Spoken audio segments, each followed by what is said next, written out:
Hello. Good afternoon and good evening from Brussels. I'm Tamsin Rose, the Senior Fellow for the Africa-Europe Foundation. Welcome to the second of our high-level debates. And this evening we're looking at the issue of mobility and migration between Africa and Europe. To just frame the debate, I'll be giving you a few statistics, but before I do that, let me give you some key technical information. This evening's activities will have interpretation, and you can choose to listen in French or in English. And you will find at the bottom of your screen an option to choose the language that you want to listen to. For those of you on social media, please use the hashtags Talking Africa Europe and Reimagine Africa Europe. So, we're talking about mobility and migration. Let's just get a few facts straight before we do get into the topic. For the past 30 years, mobility and migration has increased, but so has the global population. So the number of people who've actually moved has increased only fractionally from 2.9% to 3.6% of the global population. That means the vast majority of people stay at home. We're also showing for you some facts and figures here on the screen to show that African migrants are not overwhelming Europe. There are only a small proportion of people who come to Europe. And in fact, there are more Europeans who've left their home country to live in another country than Africans. And I'm one of them. I have lived and worked in 3 different European countries where my qualifications was accepted and I had the right, thanks to the European Union, to live and work. So there are more people in Europe who've taken up that opportunity. And it's clearly been promoted as an opportunity to learn abroad, to work abroad, to be part of our economic development. But attitudes in Europe and Africa are quite different. And here we have on the slide, we're showing you that 8 of the least accepting countries of migration are in Europe. But amongst the most accepting, they are in Africa. And African migrants are only 12.5% of all migrants in Europe. So clearly there is a difference between the perception of the problem and the reality in terms of numbers. And these are some of the issues that we're going to be talking about. The other area to bear in mind is that most migration into Europe from Africa is regular migration. This is migration that is managed, that is processed, that's happening legally, and the people who come are participating in our economies. And 2 years into the pandemic, it's very clear that our health and our welfare and our social services would be lost without them, because migrants form a large proportion of people who are working in our health and care services. So this just gives us a little background and context to the debate. And now I'm delighted to pass the floor to Mo Ibrahim, who is the co-founder of the Africa-Europe Foundation, as well as the chair and co-founder of the Mo Ibrahim Foundation. And he will introduce today's debate. Mo, the floor is yours.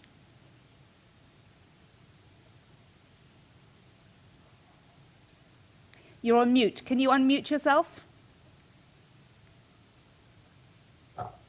Sorry.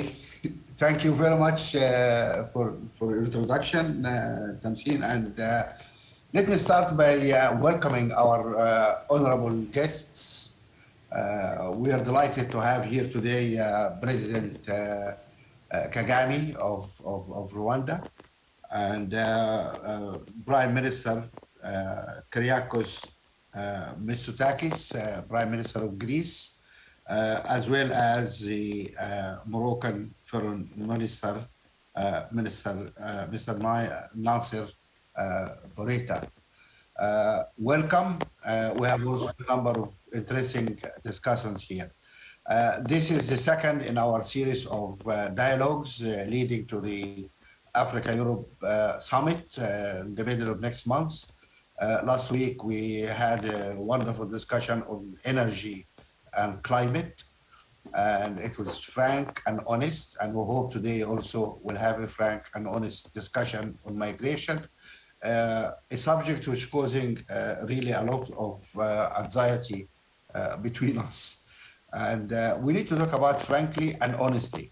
And I would really look forward to hear from President Kagame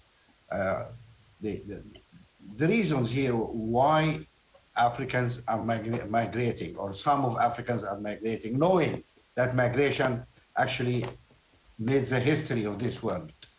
And I would like also to hear from the Prime Minister of Greece about the difficulties Greece is having with migration, because we also need to appreciate that and understand. This is going to be a very frank and honest discussion. So let us all really start the dialogue. Thank you very much. Thank you very much, Mo, for making that introduction. And I'm delighted to pass the floor to His Excellency Paul Kagame, the President of Rwanda and Chair of the AUDA NEPAD Heads of State and Government Orientation Committee. Mr. President, the floor is yours. Thank you very much, Moderator. Excellency Kyriakos Mitsotakis, Prime Minister of Greece, Hellenic Republic. I'm very happy to meet you, sir, just even though virtually, happy to meet you. Mo Ibrahim, and the co-founder of the Africa-Europe Foundation, distinguished participants.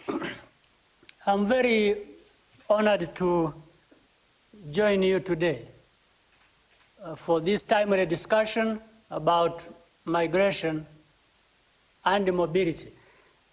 Before I start my contribution, let me say I want to depart from kind of two positions. I know there are many here in the audience maybe who are like me. One, the experience of being a refugee or a migrant.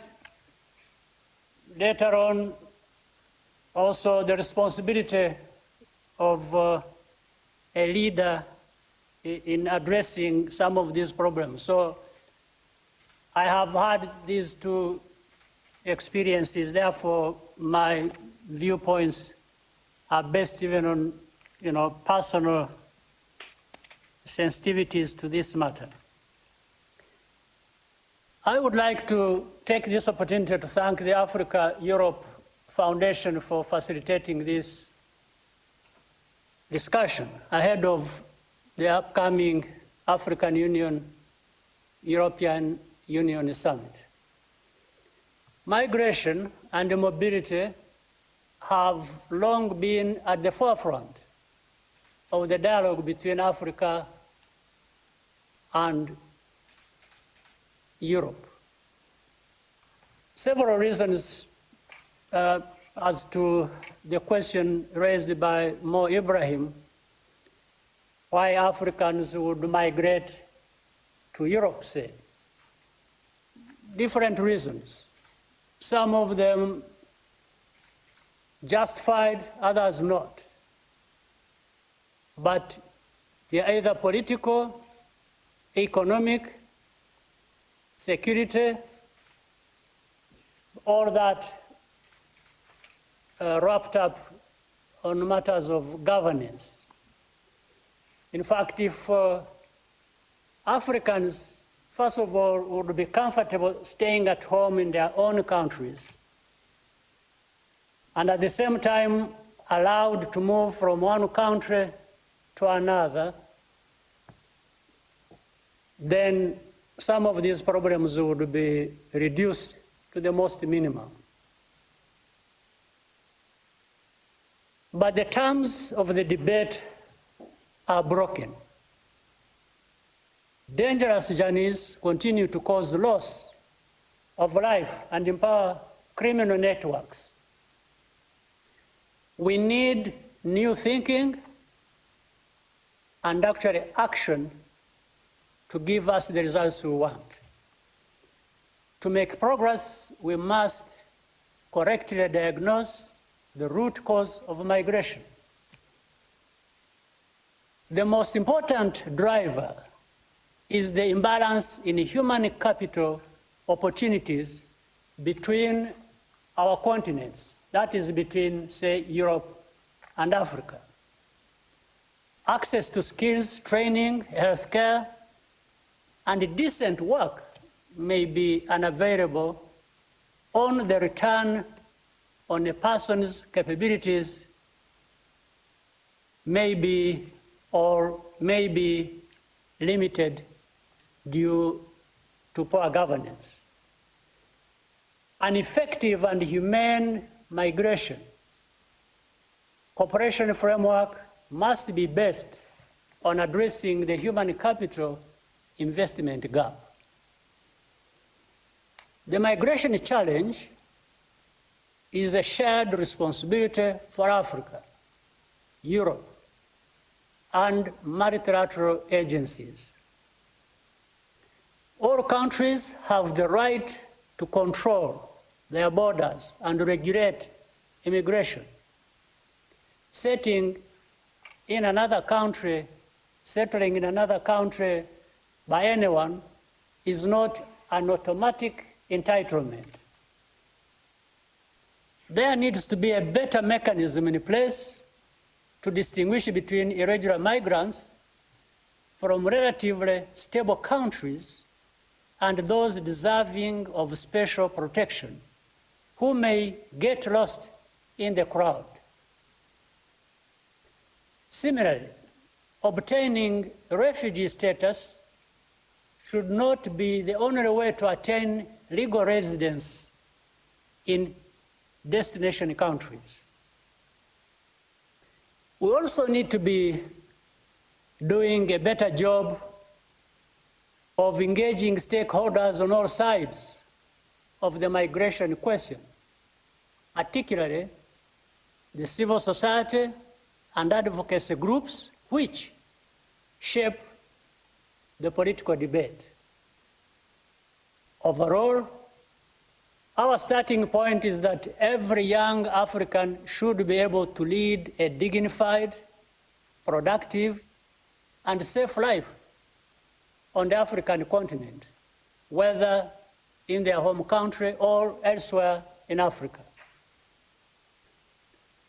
The recent African Union instruments expand the scope of mobility within Africa, particularly the African Continental Free Trade Area and the Protocol on the Free Movement of Persons.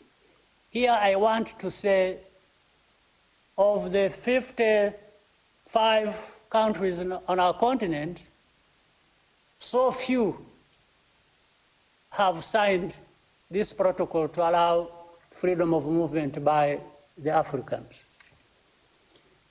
Wide access to digital skills and technologies is one of the most strategic ways to modernize the migration policy debate. It is no longer necessary to relocate to Europe in order to participate directly in the European labor market, for example, by supplying outsourced services to European clients. Young Africans can do so from Africa with public-private technology investments that create jobs. Multi-year partnerships between Africa and Europe can help address the migration challenge both in humanitarian terms and more broadly. One example is the emergency transit mechanism established in Rwanda in 2018. In fact, the discussion started and the offer started in 2018 in partnership with the African Union and UNHCR to receive vulnerable migrants needing evacuation from Libya. Partners in Europe have supported this initiative as well. More than 650 migrants have been welcomed and protected at this facility while awaiting resettlement processing. More comprehensive forms of migration cooperation are also under discussion with some other countries. However, policies focused on detention, deportation, and deterrence have not been effective and will not provide a lasting solution. Therefore, we have to be thinking and acting differently. Migration in both directions will continue to be a defining feature of relationship between Africa and Europe for decades to come. It can be mutually beneficial, provided that it is orderly, safe, and focused on the needs and aspirations of each person. The best long-term approach is to work together to rectify the human capital gap that underlies the current crisis while reaffirming our obligation to provide protection and humanitarian assistance to those who need it. Distinguished ladies and gentlemen, therefore, we can build on this, and as long as we work together and have honest and straightforward discussion, I think this problem is really not insurmountable, and I'm talking from experience. What we have already done, as I said earlier, rescuing these migrants from Libya. We had done another case with Israel. We are now discussing with other countries. And I think if we put our heads together, we shall find a solution. Thank you very much. Thank you very much, Your Excellency. You gave us some really useful insight to understand the perspective, and also made it very clear that the three key drivers of migration, which was the question that Mo posed, why are young Africans leaving? They're linked to governance, and these are areas that need to be addressed around political, economic, and security reasons that they leave. But also you highlighted for us this gap, the human capital investment gap, that is an area that we need to look at clearly in our partnership. Let me invite from the other perspective, from a perspective that is receiving and on the other end of a wave of migration, the Prime Minister of Greece, His Excellency Kyriakos Mitsotakis. The floor is yours.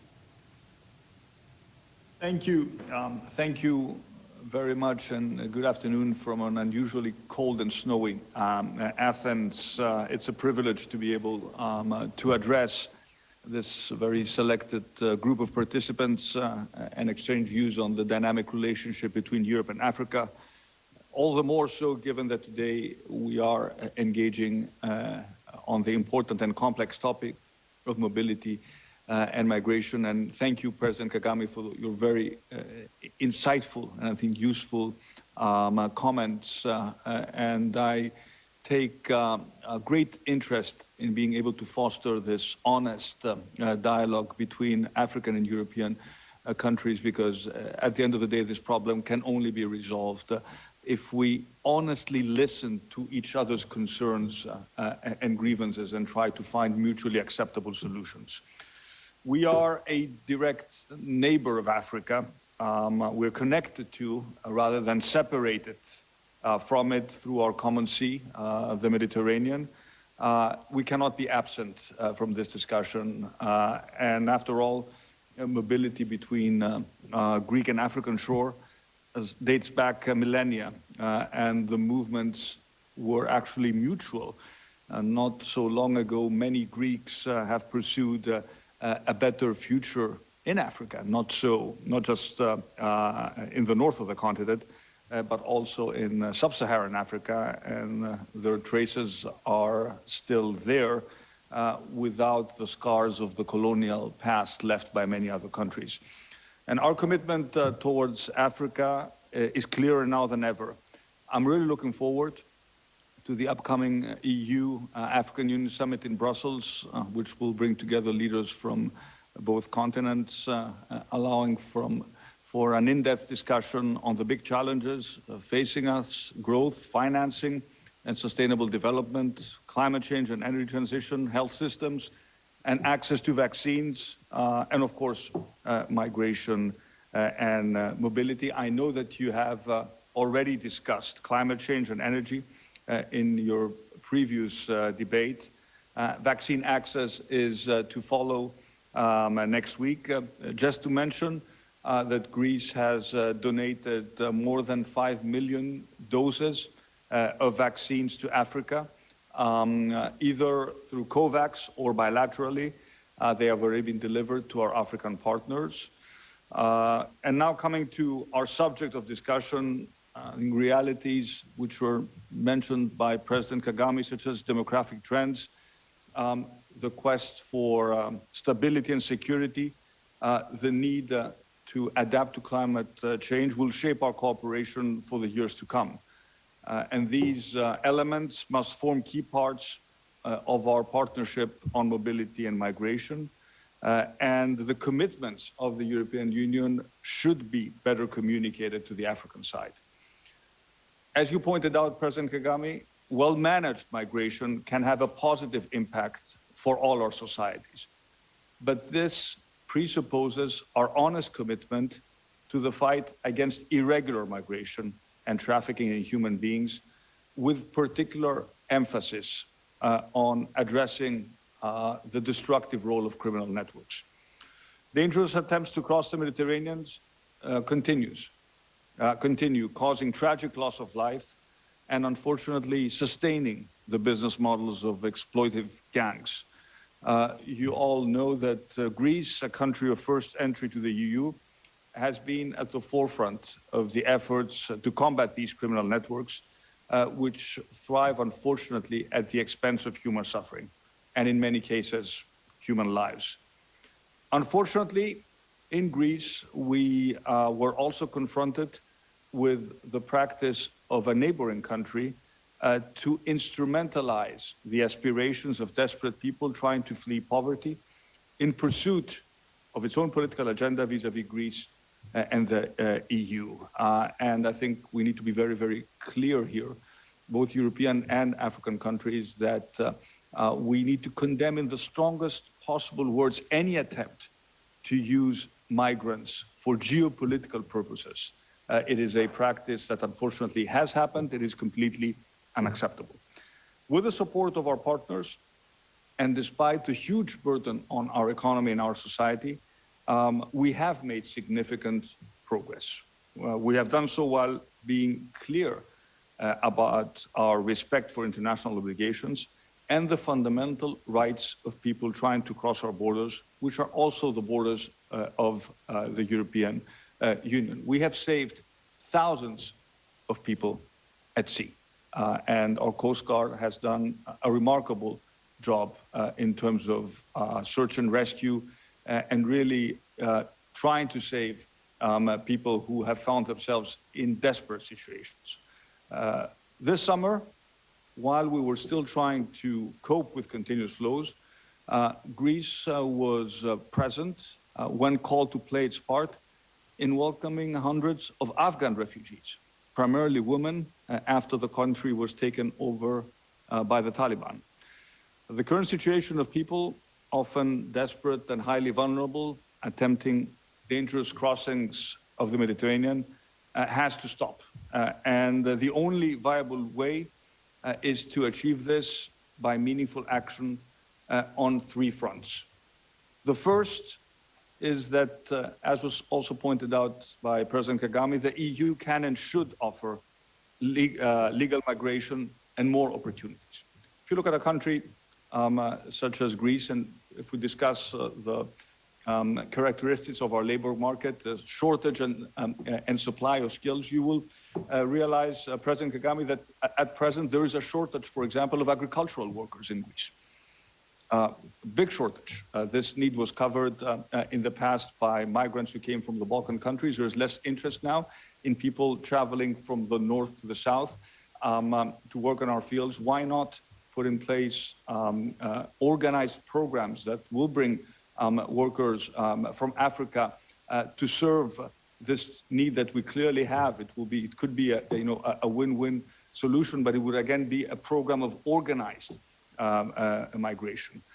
The second aspect of our strategy is we need to focus on effective border protection, combating criminal networks of traffickers, and better migration management. This is something that we have done. and I think it is important that it was also recognized by President Kagame that countries have the right to protect their borders. And this is what we have done, both in our land border and in our sea border. But at the same time, we also have African countries a lot to offer, especially through capacity building.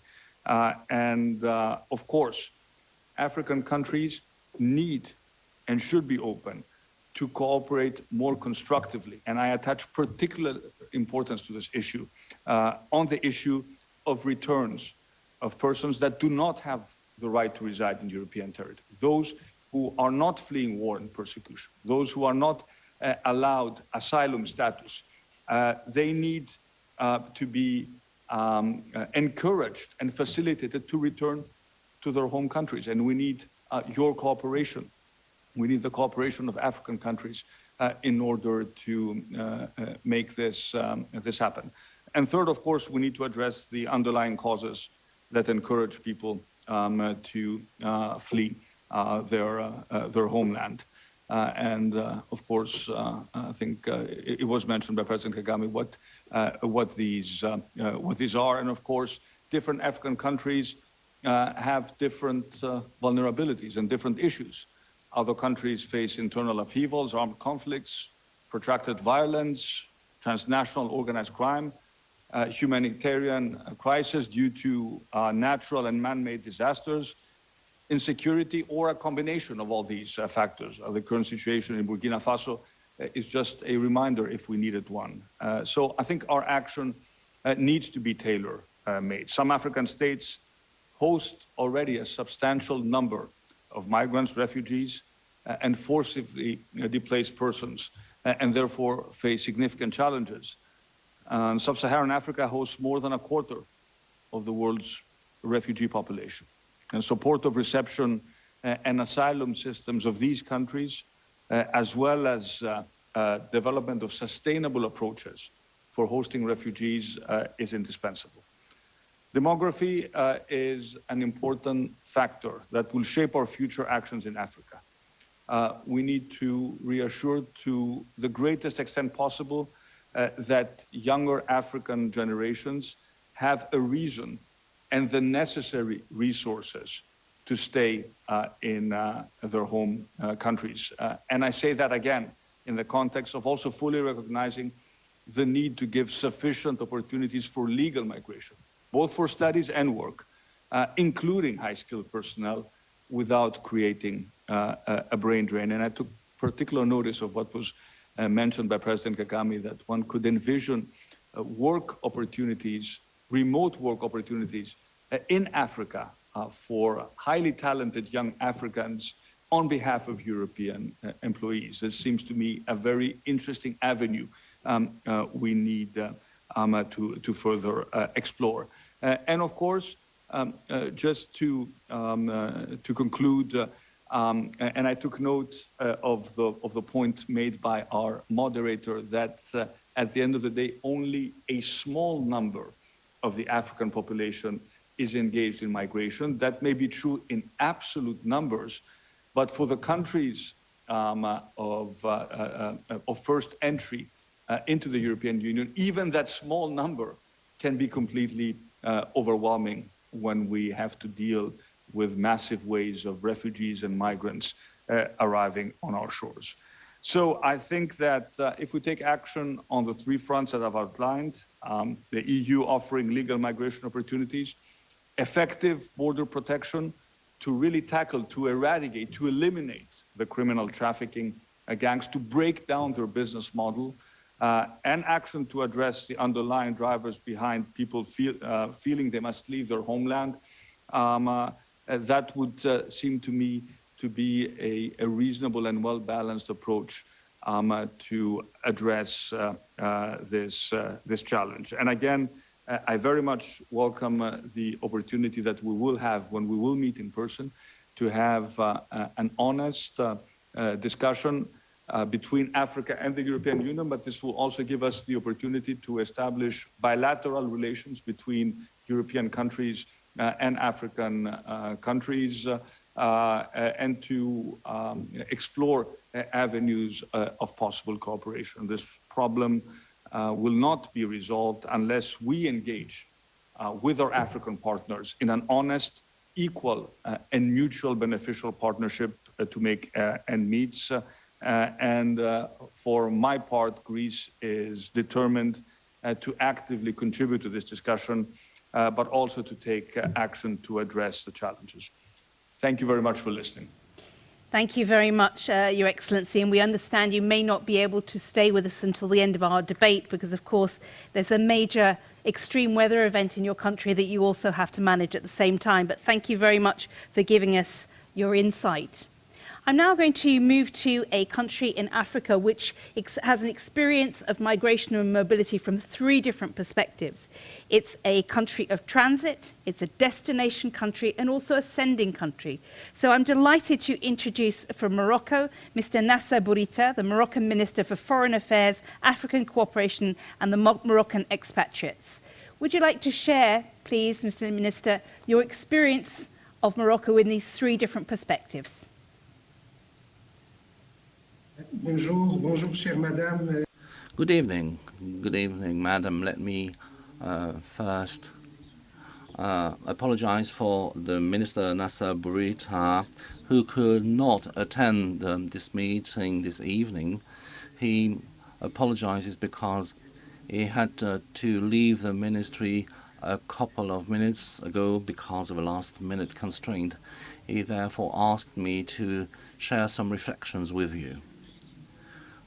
Mr. President, Mr. Prime Minister, Excellencies, ladies and gentlemen, the Africa-Europe Foundation was right in picking up migration as a theme to address the EU-Africa partnership.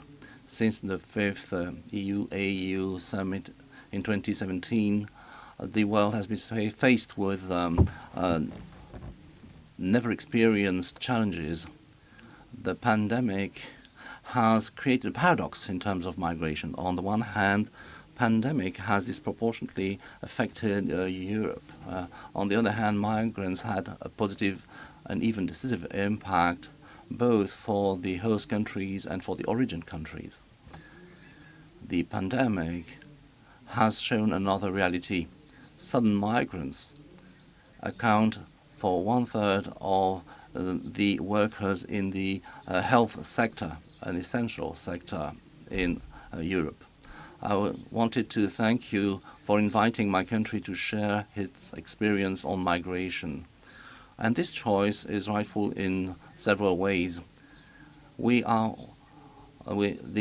King Mohammed VI has taken the lead in having a unified African countries on migration, which is enshrined in the African Migration Agenda, and also contributed to the creation of the African Migration Observatory that was opened December the 18th, 2020 in Rabat. Maroc is also a natural stepping stone between Africa and Europe.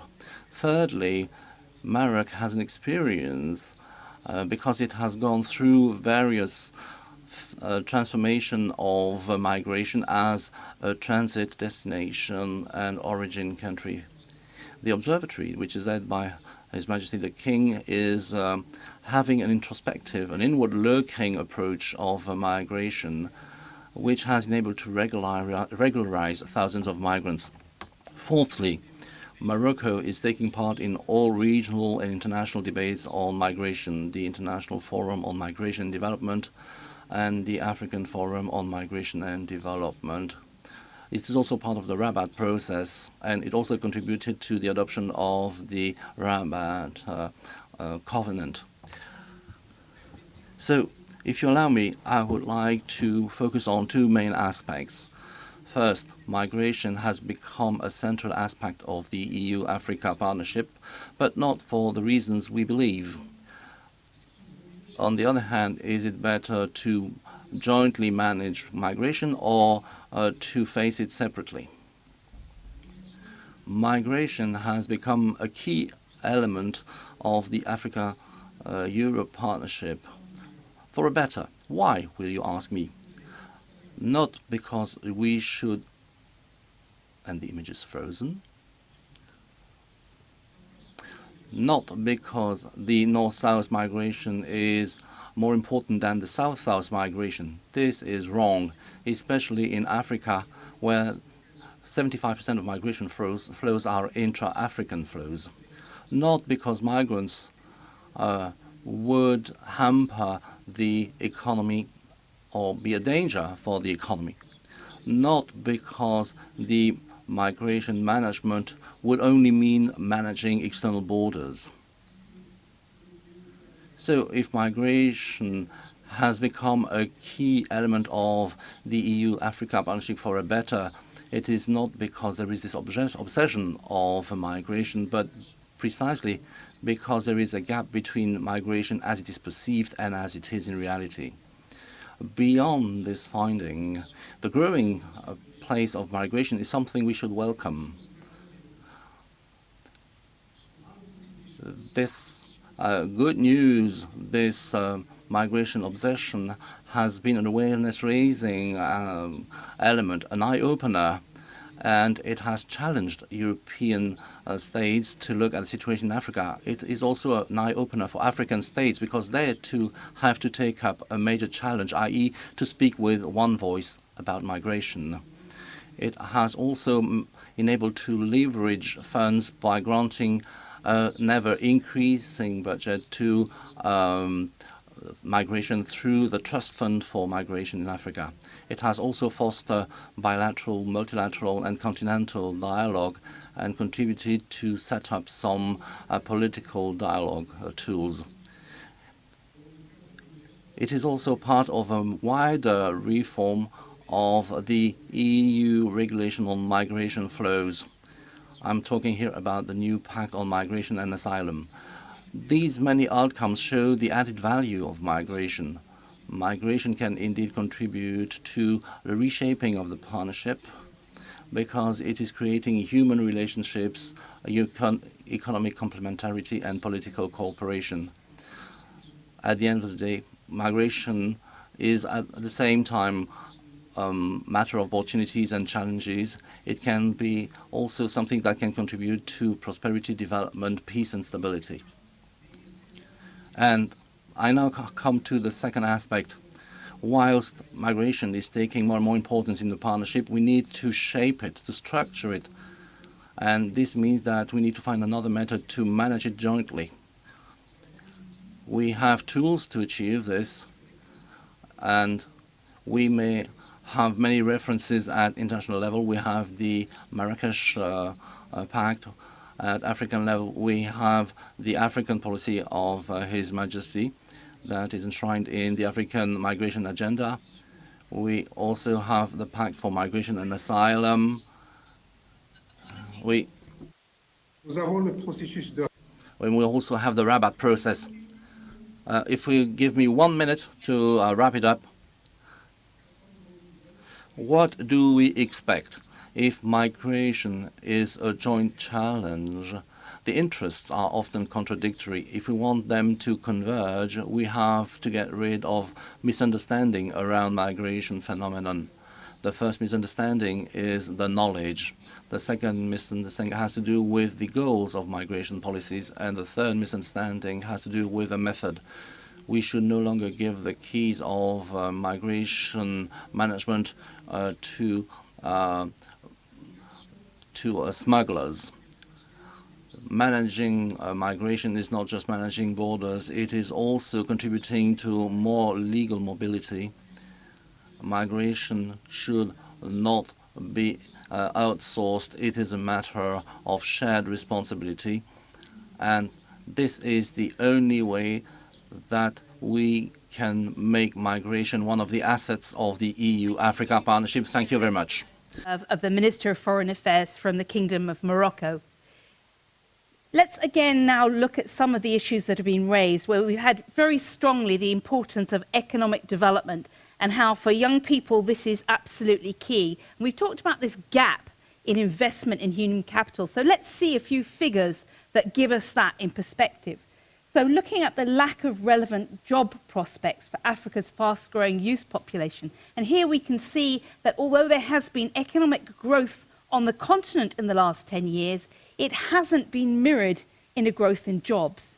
And for young people, their greatest concern, it's the biggest problem that they want their governments to address, is tackling unemployment, making sure they have the economic opportunity. Now, our political speakers have made the point that if there are no routes for legal migration, you get mixed together both the people who need refugee status and need safety with people who are looking for economic opportunities. And we need to find a way of providing those at home. So now let's explore the issue of geographical mobility. I referred to the fact that I am one of the generation Europe that moved and lived in other countries, and this was supported, endorsed, and encouraged by the European Union through the Erasmus program, which supported millions to go and learn, and other opportunities. But looking in Africa, there is a protocol on free movement of persons, but His Excellency President Kagame has mentioned that not enough countries have actually signed it. In fact, only 4 countries have ratified it. So this legal framework that might offer opportunity for mobility or for training or learning abroad has not been implemented. And that's clearly an area that needs to work. And here we can also see that there are challenges in employing people with the skills in other African countries. And this is an area where there's an opportunity for change. And now we're going to bring in a few members of our audience who are youth delegates who have also moved themselves, who can share the realities and their experiences of moving abroad. And let me introduce Judisael Irakojesh, who is the president of the board and executive director of Choose Yourself, and she is a young leader on migration. Judisael, tell us your experience. What was it like moving to a country? Hi, everyone. So I am going to speak as someone who experienced both as an immigrant by choice and then an immigrant by force. I am originally from Burundi. I was exiled, grew up in exile in the US. Then I'm currently living in Benin out of choice. So I really want to speak that as we speak about migration, there's a lot of Africans that have returned on the continent. So as much as we want to focus on Africans who are leaving, there are a lot of Africans who are actually returning because the continent is being opened. Africans are returning to countries like Rwanda. Africans are returning to countries like Benin, who have opened their borders, who have made Pan-African decisions for Africans to come back home. As a member of the civil society, I want to speak about 3 important things that I feel like leaders who are here should consider. There's a political imbalance between Africa and Europe migration, because when Africans migrate, human rights are violated at every level. And that has been documented. There's a lot of human rights that are violated when Africans are crossing the ocean, dying to be able to enter Europe. There's a lot of human rights that are violated with how they survive in trying to get legal status in Europe. Then when Europeans come into Africa, most of their human rights are still sustained because of the quite of political imbalance between the 2 countries. And then I want to speak about the gender reality that exists when migration happens. We have spoken about migration, but one of the factual facts is that we cannot stop migration. People are always going to be on the move, either we want it or not. But the question is, how do we manage it? How do we make sure that no human rights are violated? How do we make sure that people actually are not forced to leave, that when they do leave, it's out of a choice? Then I would ask leaders who are here to always create gender responsive actions, to always think that when migration happens, as human rights are being violated, it's the minorities that are losing the rights. I work with refugees in Nakivari refugee settlement in Uganda. Most of the refugees we work with are Burundians, Rwandans, Congolese, and some from Somalia and Sudan.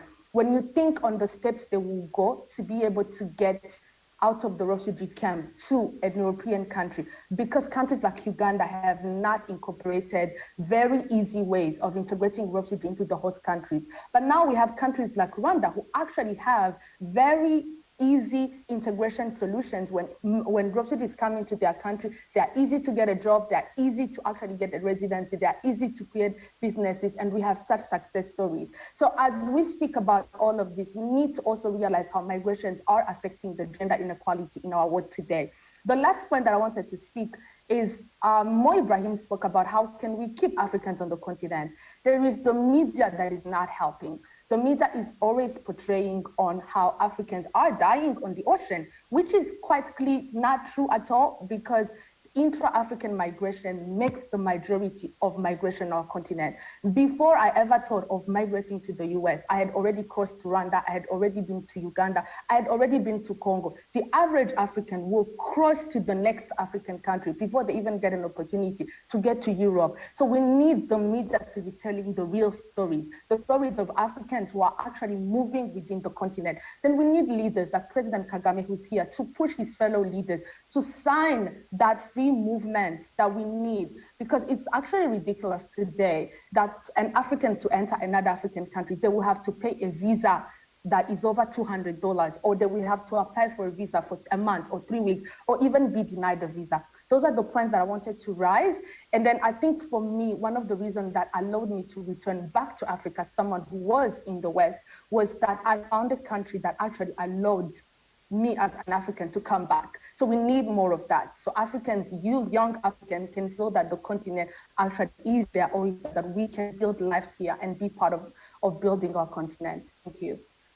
Thank you very much for sharing your experience. Yasmin Ouen, can I invite you to share your experience of movement between the continents? Thank you. I mean, my experience is quite interesting because I was born and raised in Europe.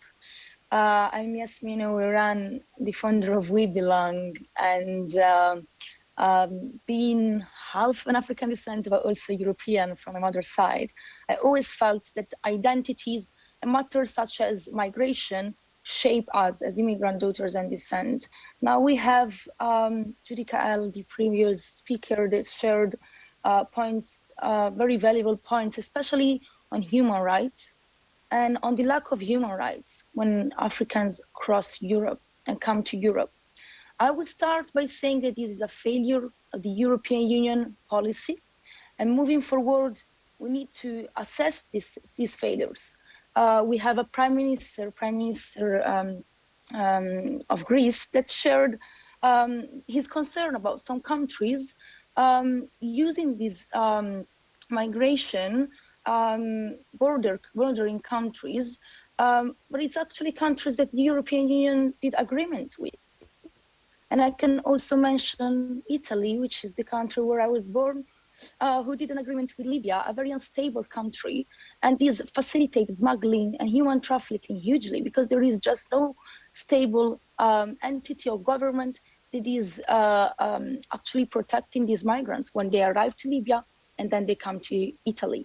So we need to assess all these failures and move from the urgency, because it's since 2015 that we talk about a refugee crisis. We need to move from this urgency to a long-term process. And now I want to be very cynical here, because it is not easy to find a joint action by the European Union. And the reason is we have 27 states, member states, that lack of political willingness. When we talk about migration, migration is the main winning and losing point of elections in Europe.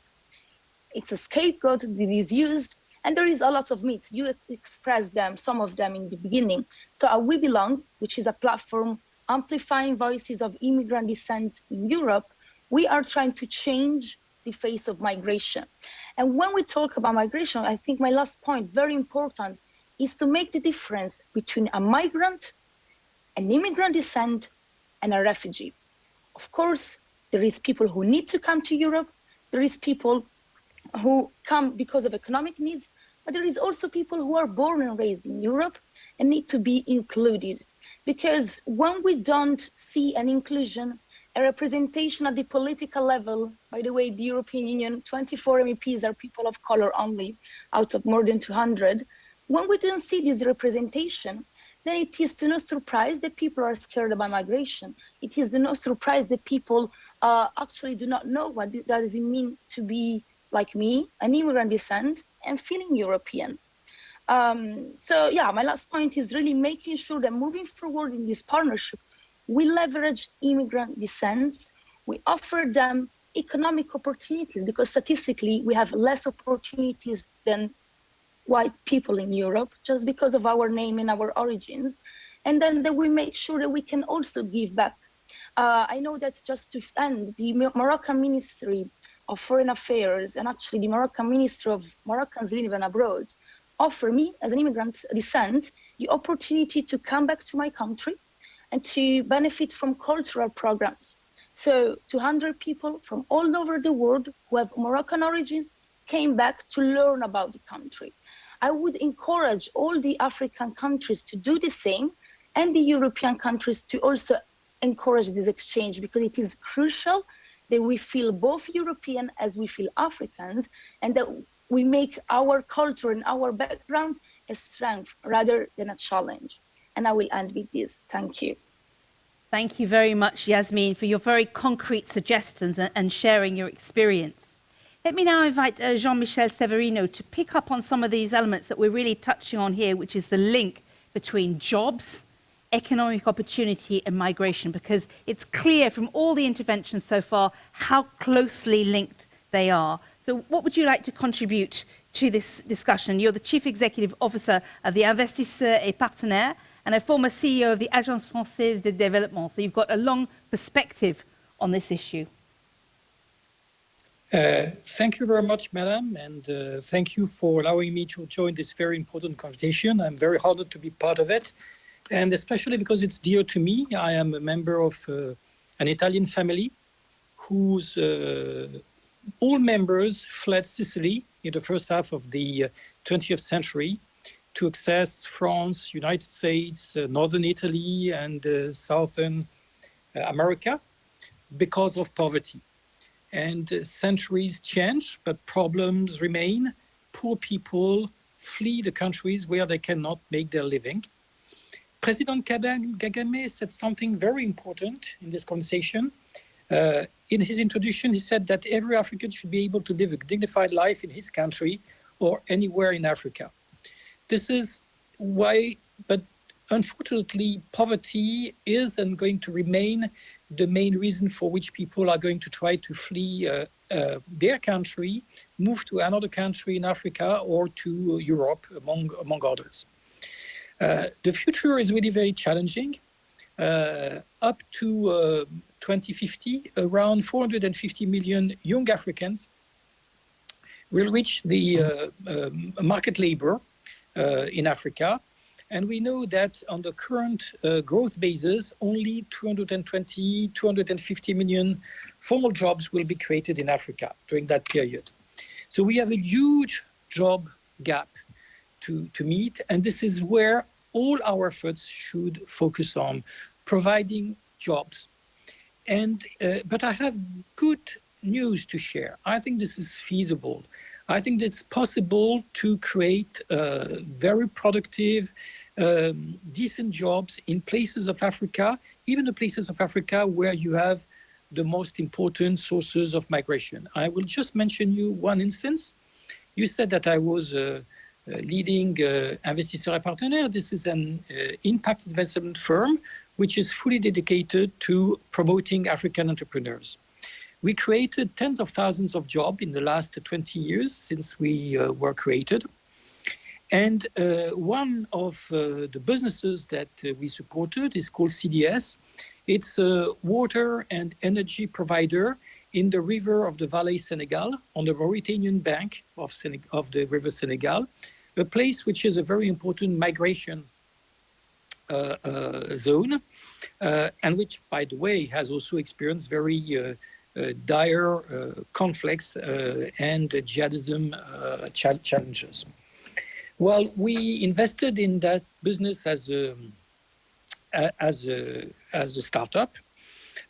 Over the years, it has provided hundreds of jobs in the valley of the river Senegal, providing access to its clients to water and solar energy, and enhancing agricultural activity as well as learning activities, skills building, and improving conditions, living conditions in this very remote and very poor place.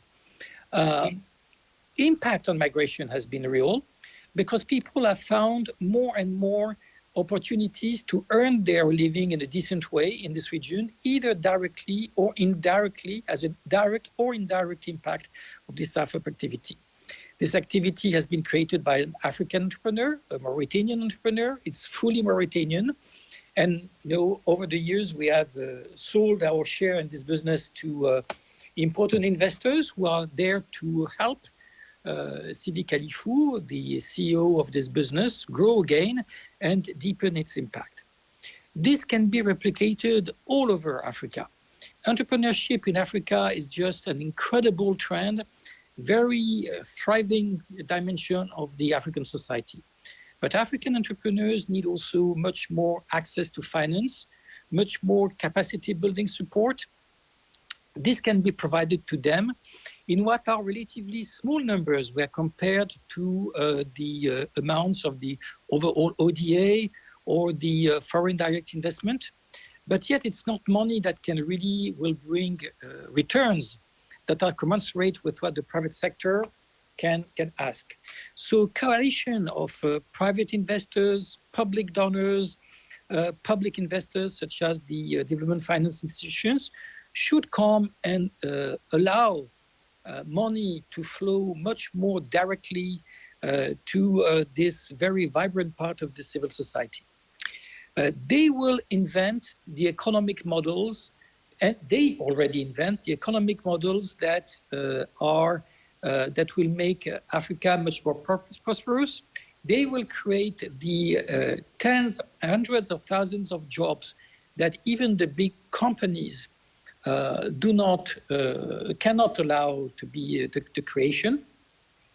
And they will also provide and invent the services that will themselves solve migrations. President Kagame also mentioned this idea of having locally based companies providing talents and workforce for Africa.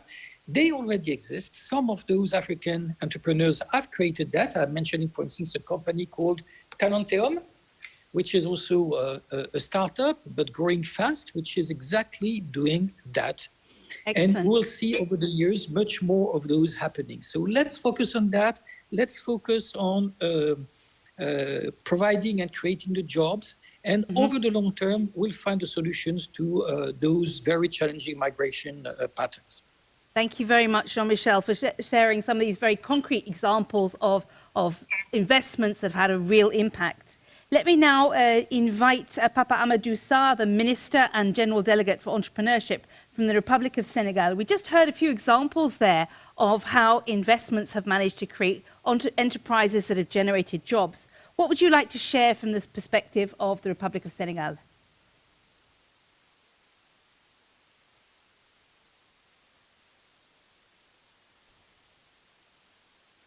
Apologies, I think we seem to have some difficulty making that connection. I will move on and come back to the Minister in a few minutes. Let me invite Bernard Gustin, the Chairman of the Supervisory Board at the ELA Group and the Co-Chair of our Strategy Group on Transport and Connectivity. We've talked a lot about mobility within the continent. We've talked about how important it is for the labour market, but also to go and learn and to have experiences in different countries. But all of that depends on certain key things being in place. Can you give us, from your perspective, what are the key elements that need to happen to allow this intracontinental mobility? Yes, well, thank you very much first for inviting me to this prestigious meeting. I'm very honored to be there. I would like to rebound on a sentence that was given by His Excellency President Kagame, who said that every young African should be comfortable staying at home, but also having the possibility to freely and easily move from one country to another within the continent. And I think we talked a lot about migration. I would like to have a word about mobility. Of course, I'm the former executive on an airline, so I'm a bit used to that. But I think what really struck me when I was traveling to Africa is really this difficulty, not only from an administrative point of view, but also from a travel mode point of view, to move from one country to another. We took the example of Europe, and you know, Europe was rather separated years ago. And when you see the impact of some transport channels like high-speed train, like low-cost carriers and so on have made that people can move so easily from one country to another. We know that the capacity from people to move from one country to another, the capacity for goods to be moving from one country to another is the basis of economic welfare.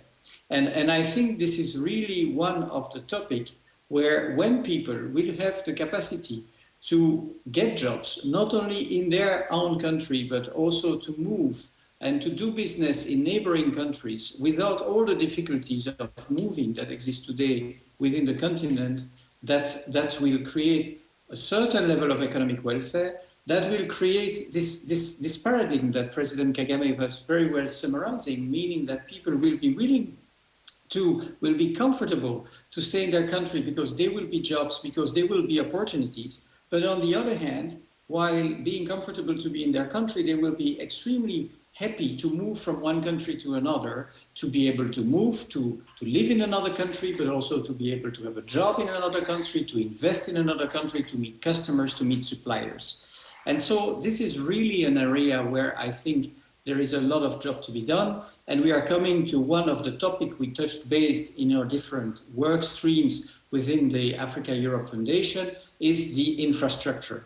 And that you talk about energy, that you talk about mobility, there is really a gap of infrastructure that needs to be managed. And this gap of infrastructure, of course, requires financing.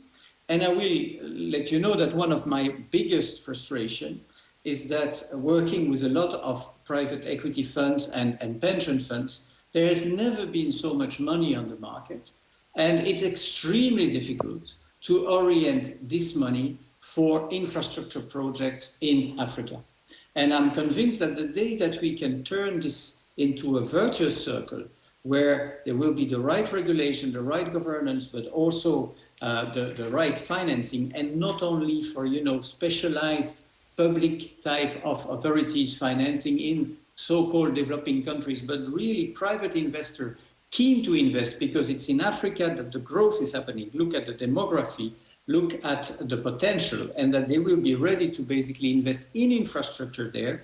When the infrastructure will be developed, the economy will follow, the jobs will follow, and the mobility will follow. And I'm rather sure that that moment we will have a well-wished migration, but that a migration which is not a forced migration, but a willed migration, and that people want to move. And I'm coming from the airline sector. I'm always shocked to see, and happily we have here two countries who are really developing this sector, talking about Morocco and Rwanda today, but to see the disbalance between the two and the difficulties to move from one country to another. We can say the same about rail, because we know that environment is very important, the development of rail, or the development of fluvial transport.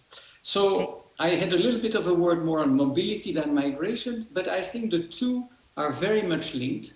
Mm-hmm. And it's by promoting mobility that you will have the type of migration you want.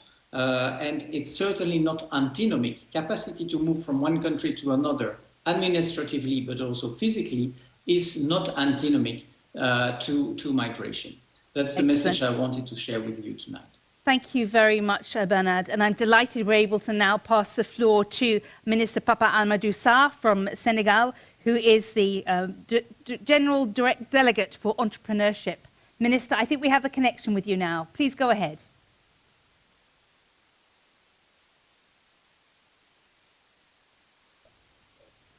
Yes, go ahead. Yes, we do. Can you hear me clearly? Yes, we can. All right. Sorry for this. I was in a meeting with the head of state and the president of the African Development Bank. I just come out of it, and happy to join you on this very important panel and to share some of my views related to the question we're raising today. And in a nutshell, I think, as some of the previous panelists said, come back to what Jean-Michel Severino said, the migration and mobility and entrepreneurship nexus is something that is in the center of what we're doing here at the Rapid Entrepreneurship General Delegation. The head of state, President Macky Sall, created 3 years ago. The idea is to support young entrepreneurs youth, female and male entrepreneurs who have projects, ideas. We incubate and accelerate their programs, give them access to funding from 10K to 100K and potentially up to 300K in terms of co-financing mechanisms or guarantees we put together with financial partners. So far, we've been able to fund more than 150 entrepreneurs across the country and invested more than $150 million from the government side, but with a partnership with the African Development Bank and the French Development Agency. And the most important part of it, which is very relevant on what we're talking about this today, is a diaspora fund we've been able to set up, which facilitate the mobility of Senegalese abroad in mainly EU countries, in France, in England, in Italy, in Spain, who have projects in the country and that they want to raise money. And we put up a mechanism of co-financing and what we call also a sort of crowdfunding. For instance, you have a project in a remote area of Senegal of agriculture, of farm or transportation, and the project total cost is around 50 million CFA, which is around $100,000. You bring half of it and we guarantee the remainder, or we do matching fund to be able to fund your project with a perspective of returning to the home country to establishing here. This is the first scenario. The second scenario we're doing is talent. We have some bright Senegalese engineers who've been trained in schools in France and England, who work in big multinationals and corporations and banks, who come back in the country in terms of give back in period of 3 weeks, a month or 2, in terms of tutorial, mentoring and coaching and support those entrepreneurs. Because the financial tools only do not suffice. What it takes is financing and non-financial mechanism to really promote this entrepreneurship.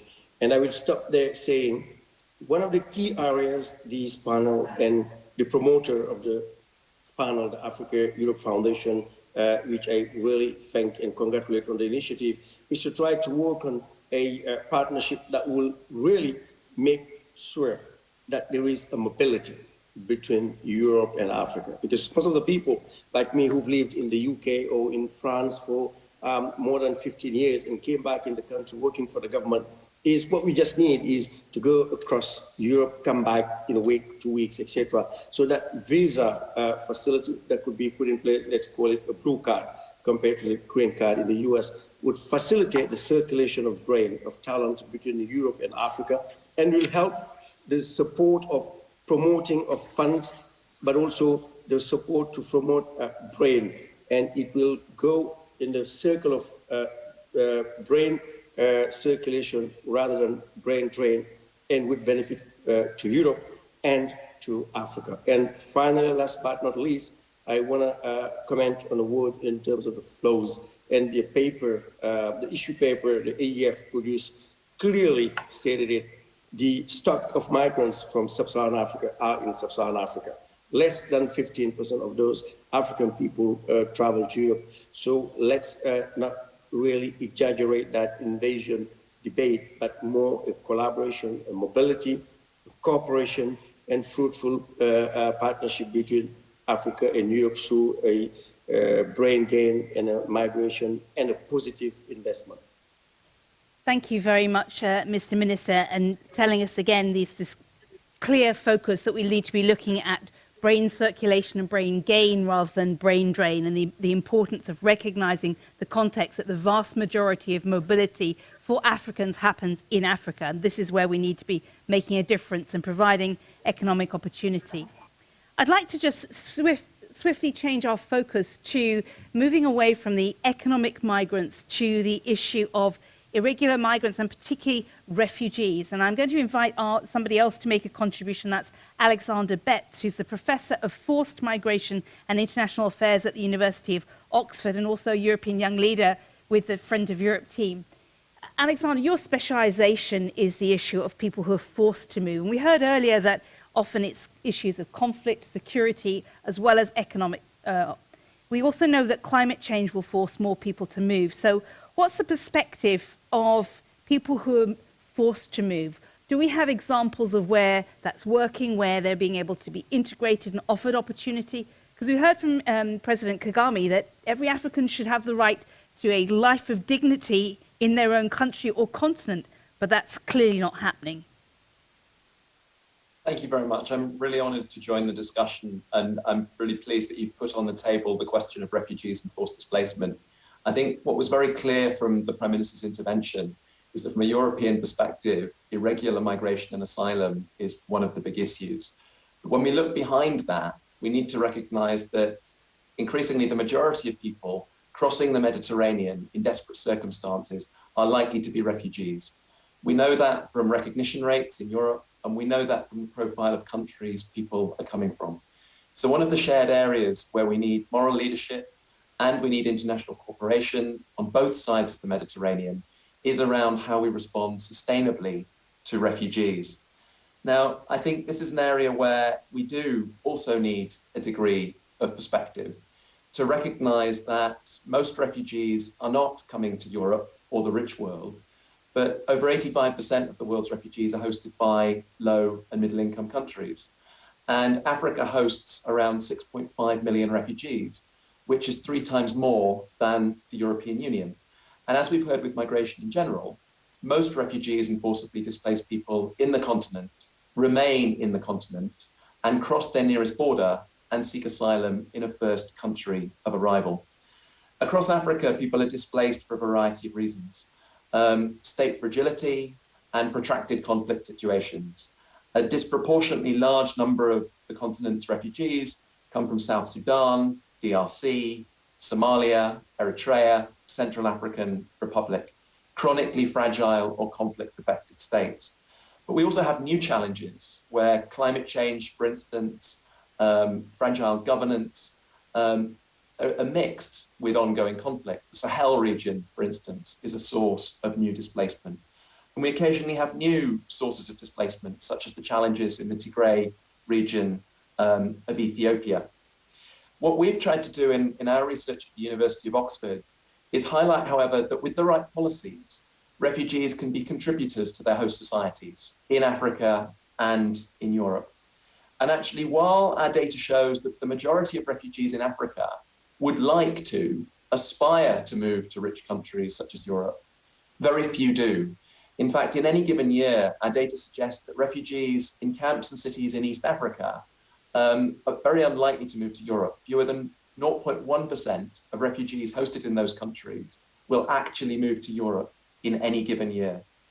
So the shared question, I think, for Africa and Europe is how to sustainably support refugees in Africa as a shared responsibility. And the answer to that is really about socioeconomic opportunity. It's about jobs and education. We've collected data from 16,000 refugees and host community members in camp and urban locations in Uganda, Kenya, and Ethiopia. And what we found is the key to improving welfare amongst refugees in terms of income, assets, food security, health, the key to improving social cohesion in terms of the relationship between refugees and host communities, and the key to reducing the aspiration and the actual mobility of people onwards to Europe and elsewhere is jobs and education. Those are the key variables. And so Europe investing in and supporting African refugee hosting countries' abilities to provide the right to work, provide freedom of movement, and other socioeconomic rights like the right to create a business, the right to own property, are fundamental to not only enabling refugees to access protection and long-term solutions, but also the likelihood that they will resort to onward movement. So that's an area where cooperation can be mutually beneficial. There are examples of where this is working that are really important. Uganda hosts nearly 1.5 million refugees, but it's been supported for its long-term policies of giving refugees the right to work and a significant degree of freedom of movement. And so it's maintained those policies in ways that are not necessarily perfect, but are far more sustainable than countries that resort to encampment. We've seen Ethiopia adopt really progressive legislation in 2019 through its refugee proclamation, providing legislation that will give refugees eventually the right to work and freedom of movement, is not fully implemented. But that came about with cooperation with Europe, with a commitment of investment by the European Union, by the World Bank, and by the British government. And one region of Kenya, the Turkana County region, and their governor, Josphat Nanok, have worked with the European Union and the EU Trust Fund to try to provide mutually beneficial opportunities for the local host population, predominantly indigenous Turkana, and for refugees hosted in that region from countries like South Sudan to benefit from integrated development, opportunities to access markets, opportunities to start businesses, opportunities that are shared by refugees and host communities. Right. And so what we need is more of that. We need development aid, we need support for companies and private investment, and bargains that benefit both Europe and Africa. That's the key to sustainable solutions for forcibly displaced people in the continent. Excellent. Thank you very much. And these concrete examples are very useful, and also making the point that this is a shared opportunity and a shared responsibility. But staying on this theme of the human impact and the human cost of migration, and particularly forced migration, let me introduce Patrick Youssef, who's the Director for Africa at the International Committee of the Red Cross. If I could invite you to briefly share your perspective, because obviously your organisation works across the continent. Tell us a little bit more about the human impact of some of these mobility and migration challenges. Thank you very much. And again, very honored to be part of this extremely useful and always timely debate.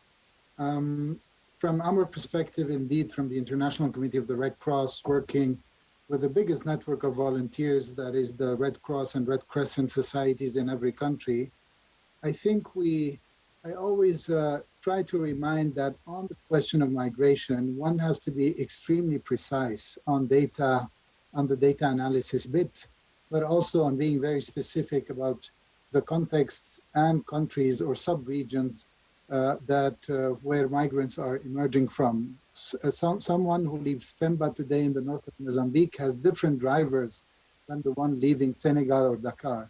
And I think first and foremost, if we redefine, and I remember Mo Ibrahim saying 2 years ago, if we indeed are serious in defining that migration is first and foremost an essential adaptation and survival mechanism, we would look at the whole problem differently.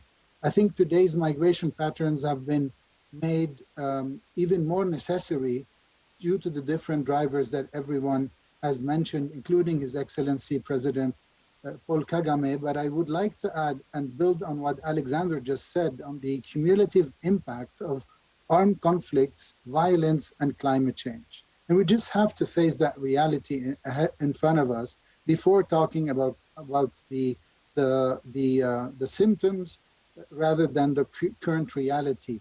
Today, there are over 15 to 20 countries in Africa that are living the atrocities of war, and the human toll is simply, quite staggering. Indeed, when we start thinking about the drivers, we often forget armed conflicts. We often forget the types of violence that push people outside of their borders, like communal violence, inter-ethnic violence, but also, let's face it, human rights violations, environmental degradation, and indeed climate change. And the examples are numerous. If you just take Mali, which hosts 400,000 people on its soil, internally displaced, 100,000 of which have only been displaced in the last 8 months in 2021. And which means that this is a continuous trend if we add on the examples that Alexander gave on DRC, on Ethiopia, and other countries. And I think, if I may, when Europe has much to contribute, I always borrow the wisdom of African leadership spelled out by different leaders, including His Excellency Paul Kagame at the AU, when restating that African solutions are sought for when talking about African problems. And if we are serious about tackling the root causes of the said drivers, serious about creating pathways to peaceful resolution of conflicts, reinforcing traditional justice, fairness, and social cohesion, but also focus on development and job creation rather than only the efforts of war that have led a country like Somalia to live 30 years of atrocities and many other countries to continue living in protracted crises. And I think most importantly, the respect for people's lives and livelihoods put in a framework that is either human rights or international law, I think Europe and Africa can charter a roadmap for an optimal reduction of these drivers without pretending that anyone will ever stop migration, as Yasmin has said. We just need to think whether we need to continue talking about what hurts or about the remedies. And again, the Sahel was given an example where today the main recipe for a migrant to move from one place to the other is irregular pathways and the use of smugglers, unfortunately, because of the different regulatory frameworks that the Sahel, or Mali specifically, has taken on board. And again, try to avoid extortion is simply an impossible recipe for a migrant that I met in Agadez, who said that he paid the equivalent of 14,000 euros only to get to Niger before reaching the borders of Libya and the Mediterranean. So here, I think, from a human perspective, and trying to voice the concerns of 38 million people, either stranded within their countries, refugees, or taking the road towards the Mediterranean, towards the Gulf countries, I think there is a strong necessity to take immediate steps that should review migration-related laws, the regulations, policies, and practices, but also funding streams along migratory routes for Africa to the EU. And here, what I can only refer to, simply to answer your question, is the humanitarian factor, is the humanitarian and protection concerns for those who are left on both ends. On one side, we do have an Africa that has, in a way, an ability to foster what His Excellency, the Minister from Senegal, has mentioned, create spaces, create opportunities, but at the same time, while doing so, we need to wake up and understand that there are problems occurring for example, missing migrants who themselves, but also their families, are left in limbo for years and years without having any regulatory platforms to be able to find solutions, leaving organizations like ours struggling to find, to provide an answer to these people. And at the end of the day, I think what we are aiming at is a human perspective related to a human reality that will never change. And that is the migration, that is the movement of populations that I think we need to harness rather than completely block and seal. Back to you. Thank you very much, Patrick. Ugochi Daniels, the Deputy Director General of the International Organization of Migration. We've talked about these, two different big themes in migration. There are the people who are forced to leave and refugees, and they're often mixed up with people who are moving for education, for jobs and mobility. And this is creating problems in politics and also in making sure that we can offer appropriate safety for those who need it, but also economic opportunity for those who are looking for it. From your perspective, how do you see these two different elements of the problem come together? Thank you very much. Let me start off, first of all, by thanking and joining my fellow panelists and thanking the Foundation for inviting IOM to exchange views with such a diverse group of stakeholders on the important pillar of migration and mobility in the Africa-Europe partnership. IOM attributes great importance to the summit taking place in February. We see it as a key opportunity to strive for a genuine Africa-Europe partnership that is comprehensive, balanced, and rights-based. Many panelists before me have spoken about this. And we view it as essential that this renewed partnership leverages well-governed migration and mobility for development in Africa and Europe. So to this end, priorities for the AU and EU with regard to migration must be addressed in a balanced manner, and the Global Compact for Safe, Orderly, and Regular Migration, known as the GCM, has the potential to inform a renewed African-EU partnership as the first intergovernmentally negotiated agreement covering all dimensions of international migration in a holistic and comprehensive manner.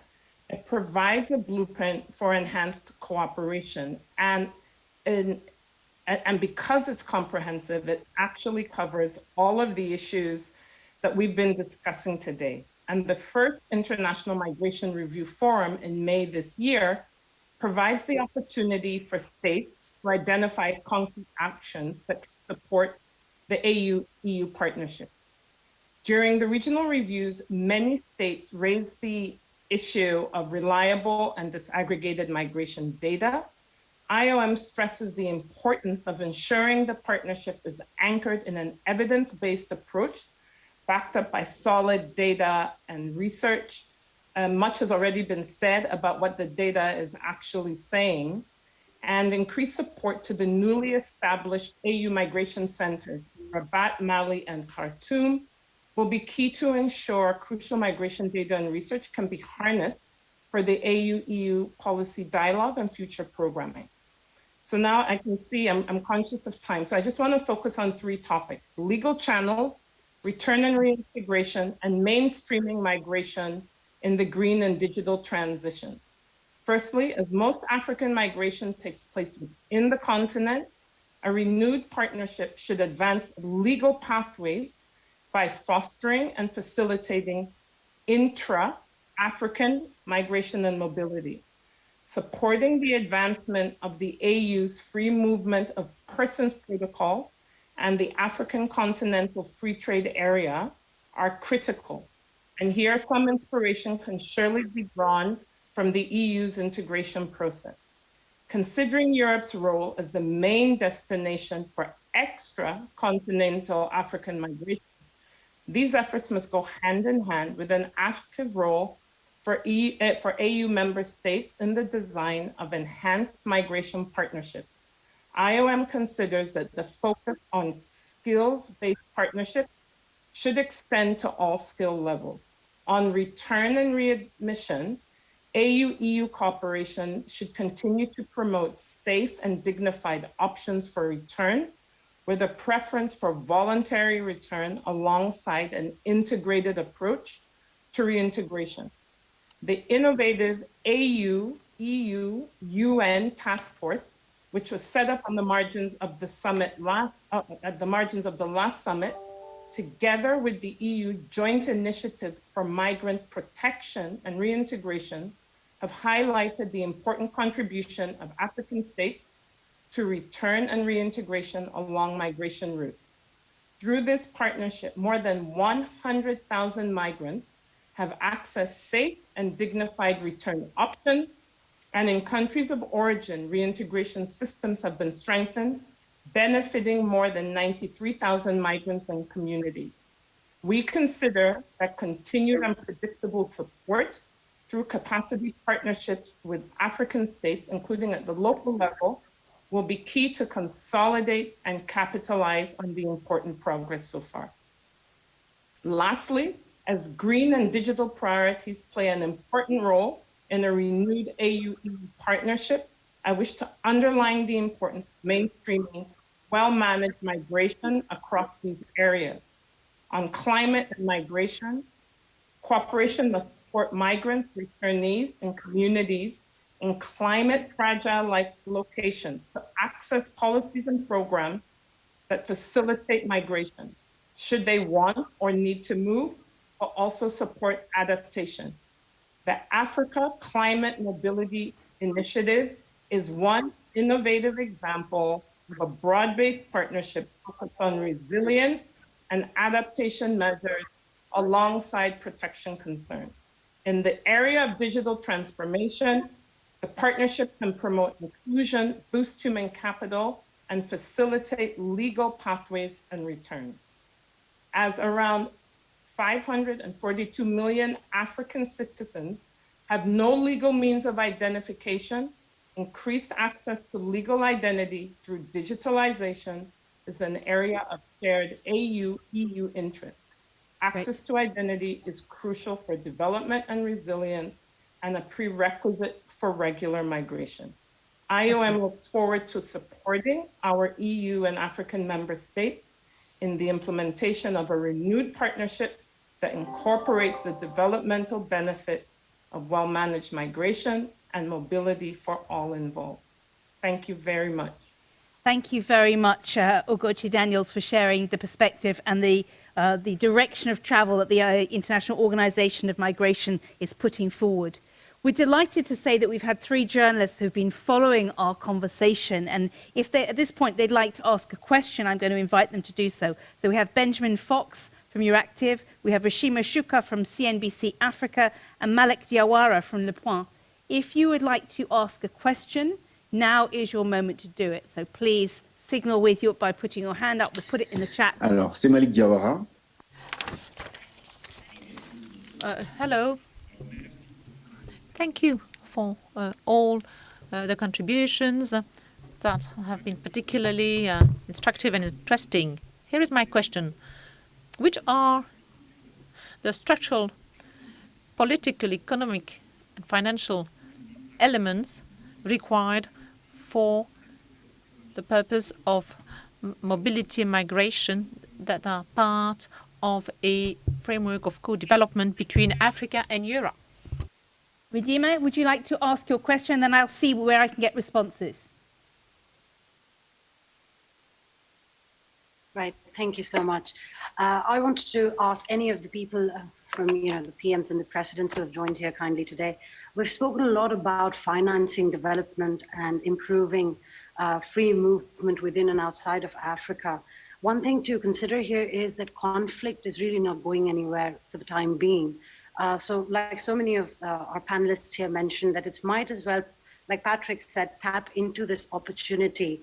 One of the things that I see, another person mentioned this, was the mobility between Africa and Europe, how Europeans can often come down to Africa and set up businesses, even employ people who are foreign nationals, and really live a good life here. But the same can't be said about Africans who are looking to move out. So in that respect, what kind of policy change can we see? Because financial investments for development have been happening for several years, and they can't really be said like if they have impacted the numbers of migration, because conflict continues. So I just wonder, how can they look at it from a policy point of view? How can they improve that within Africa also, the free movement of people within Africa, and also from Africa to Europe? Thank you. Thank you very much. And Benjamin, is there a question you'd like to ask? Go ahead. Thank you very much. My question follows on from what Oguchi Daniels has just said. I mean, Europe is currently a fortress that is very difficult to get into, particularly for young Africans. And yet we see, even ahead of what should be a crucial summit in 2 weeks, European leaders still tend to focus on border control while kind of ignoring the demand from African leaders for legal pathways. My question is, do the panelists agree that for the EU and Africa to move forward on migration policy, we're going to need to see clear systems of legal pathways and exchange programs across sectors offered by Europe that will go alongside African commitments on migration control and readmission? They have to go together. And does the political will for this exist? Because it hasn't in the past. Thank you very much. Thank you very much. 3 very interesting questions from our journalists. And I'd like to ask anyone who is on our panel, particularly our different experts, who might like to respond on that. There's clearly questions here about Europe being a fortress and what we need systems of legal pathways, we need exchange. We wanted to know what are the policy changes that have happened, particularly as a result of some of the political decisions. We've also heard what is the infrastructure, what needs to be put in place to make legal pathways. So who from our panel might like to respond on that? I'm just aware that we're almost completely out of time. So Judith, you would like to say something? Please go ahead. And if you could keep your intervention short, that would be great. Thank you so much. I think I will respond to Benjamin Fox's question. I think your question is something that is overdue. That is something that should have been put in place in a long time ago. I think government should have invested in creating structures, mechanisms where Europe and Africa are managing migration together. But now we have all over this conversation understood that the African continent at large is on the losing hand, because whenever Africans are migrating, they're the ones losing human rights. So I feel like it's the African leaders' responsibility to actually bring this mechanism to the table. to involve, to pressure, to demand that Europe invest in making sure that the migration between the two countries is equal. That the same way Europeans can move to Africa and have an easy life and have a legal pathway to be okay on the African continent should be the same for Africans migrating. So I'll place that responsibility to African leaders. Thank you so much. Thank you so much. And we've got several members of the panel who want to respond. So can I invite you to keep it to 30 seconds? Alexander, I'm going to bring you in, then Ugochi, Yasmin, and Papa Amadou. Alexander, go ahead. I'll be really brief, but let me connect two of the questions about the political foundations that need to be restructured to enable European-African cooperation. As Benjamin said, it's a difficult political bargain to create because it has to involve cutting across socioeconomic opportunity, legal safe pathways, and readmission and returns. And I think one of my concerns about this area is how we get the right kind of multilateral leadership on the political level. How do we develop political bargains that are not just bilateral, based on divide and rule by Europe, but actually are facilitated bargains that demonstrate leadership? And where can that come from? For instance, we have international organizations that have different views on this. We lack a facilitator, as it were, to broker that deal really effectively across those complex areas. It has to be evidence-based, and it has to be based on a clear understanding of the interests and values of all the states involved. So is that IOM? Is it UNHCR? Can it come from a reformed UN system, or does it need to come from elsewhere? Thank you, Alexander. Minister Papasso, can I bring you in? Yeah, actually, in a few words, I just want to make sure that, we do not miss the right point. Because as I said earlier on, as for irregular migration from African continent to Europe, and I'm citing UNDP and IOM, most departures are from Africa, intra-African migration. And it's mainly due to lack of employment and opportunities in the country of departure. And it is not related to conflicts and other fragility and so on. And I've worked for 5 years at OECD on migration issues and wrote several papers. And what I heard from the ground, from the people, from the migrants who live in foyers, in residencies in France, it's clearly what? They want to work, have a decent work, remit home, and go back home. And I worked at some point and wrote a paper at the EU, for EU. And what I mainly say is the resources that the EU is putting in Frontex, for instance, some of it, 50 or 40%, if we use to facilitate things related, as I was saying, education, training, capacity, circular migration, it will help control more the flux of people, the flows of people coming to Europe rather than stopping it. That's great, thank you. And we are running out of time, so the people need to speak for 30 seconds. Ugochi, just briefly, what would you like to say? To very quickly respond to Benjamin's question. We've encouraged balance, so balance between EU priorities for return and readmission, but also looking at issues that go to the heart of other states' perspectives, such as enhanced mobility and legal migration channels. The quick answer, if you look at the GCM and all of the objectives, the only way we are going to reduce irregular migration and harness the benefits of regular migration is if we are adopting a comprehensive approach that's covering all of those objectives. And that's certainly what IOM is putting forward. So let me just stop there in the interest of time. Thank you very much. And we are running out of time. And I know a few more panelists had wanted to respond, but can I invite you to put your response in the chat so that our journalists will still have a chance to see it? Let me invite Arantxa Sanchez from the high-level group for the Africa-Europe Foundation to say, would you like to add a contribution here? And bear in mind, we're running out of time, so just 30 seconds after everything you've heard. Thank you very much. I think I would like to point at the importance of changing the order. The order, number one, should be finding legal pathways for migration. And that's where we should be putting all our efforts. Legal pathways exist. As a foreign minister of Spain, I know they exist because we have them. Spain has them. very successfully with Morocco, with Senegal, with Mauritania, with rights for migrants, which is what at the end of the day matters, including portability of their pensions.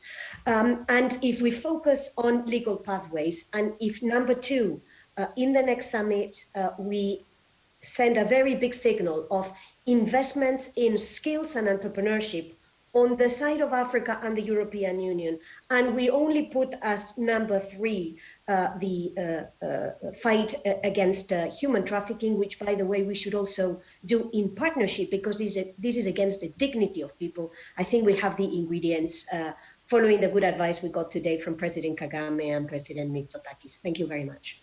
Thank you very much. I'm going to hand the floor back to Mo Ibrahim to wrap up our conversation. We started at the beginning by putting perspective and understanding the numbers to get the context. We've talked about jobs, the importance of economic opportunity. We've also talked about the need for legal pathways. Mo, you set us a challenge at the beginning because you said this is a bone of contention between Africa and Europe, and we're moving towards a summit in just a few weeks where we want to clear the pathway for new discussions. The floor is yours. Yeah, well, thank you very much. And I think we had a very good discussion, looked at different angles, and you mentioned important issues here. We need to understand the drivers for migration. We need to not confuse migrants with refugees, which unfortunately becomes a political football sometimes for other reasons. We need developments, we need opportunity for young people, etc. But the most wonderful thing in this discussion, I think, was the statements by both President Kagame and Prime Minister Mitsotakis, because it is really interesting to listen to what they said, and I'm going to listen to it again. I think it is going to be wonderful if these two leaders come together, produce a white paper or something to put it on the table for the next summit. That will be very refreshing, because both mentioned some really concrete, good ideas.